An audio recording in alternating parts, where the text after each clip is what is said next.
Bonjour, on va leur parler de trou, notre chapitre.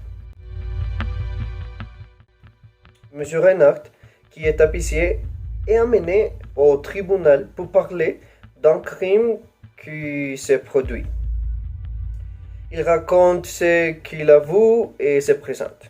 Il dit qu'il est aimant, gentil, qu'il a son atelier de tapisserie dans la même rue depuis 6 ans, que les gens le connaissent et qu'il ne fait rien à personne.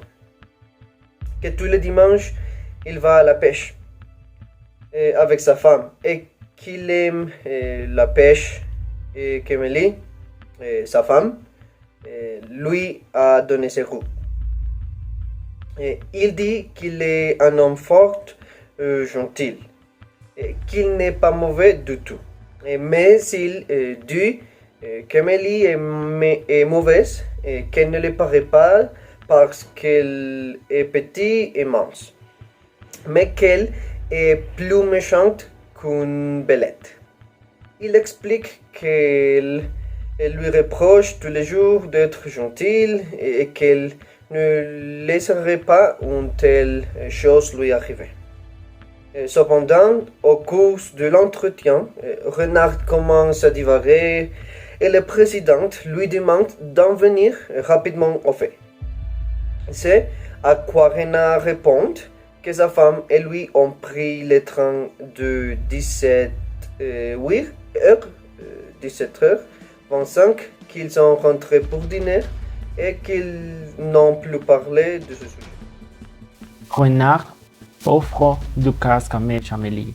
C'est un vin blanc qui empêche de dormir. Mélie lui a dit de ne pas boire, mais Renard n'a pas pu se retenir. Et il n'a pas dormi de la nuit. Mélie l'a réveillé à 6 heures et quand il est allé à la trou, il était occupé. Mélie était juste en colère en le traitant de bête. À cet endroit, il y avait un monsieur portant un chapeau avec sa femme qui était rose. Il demande s'il y a un autre endroit dans la rivière. Et Mélie envoie un monsieur d'occuper des places réservées. Pendant ce temps, l'épicier de Poissy, monsieur Prou, passe par bateau et demande « On vous a pris votre place, monsieur Renard ?» Il dit juste qu'ils l'ont enlevé et il y a dans ce monde des gens pas délicats qui ne savent pas les usages. Madame Mélie était juste très en colère. Il pensait que pour récupérer seulement de la place, ils avaient juste à attendre le déjeuner.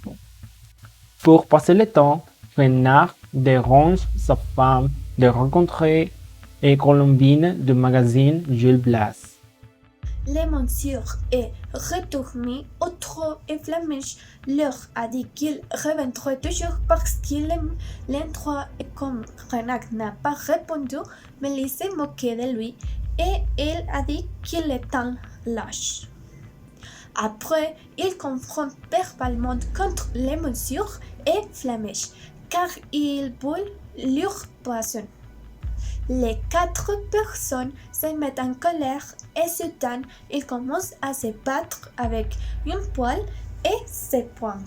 Le monsieur a essayé de frapper Amélie, mais Renard lui a donné un coup de poing et le monsieur est tombé dans le trou. Tout de suite, Renard a dirigé à séparer Mélie et Flamiche et il ne s'est pas préoccupé pour les mesures parce qu'il ne pensait pas qu'il se serait noyé. Finalement, Renard explique que tout le monde a remarqué que les mesures n'est pas sorti de l'eau et au bout d'un quart d'heure, deux mesures trouvent son corps au fond du trou. Sí, señor, encantado. El gusto es mío. Y permítame aprovechar la ocasión para preguntarle una cosita. ¿Cómo se dice en francés? Diablo. Diablo. Diablo. ¿Y puerco? Po. Po. ¿Sí ve, Julia? Diablo, po. Entonces puede salir con mi hija Betty, pero no se le olvide, le diable es po.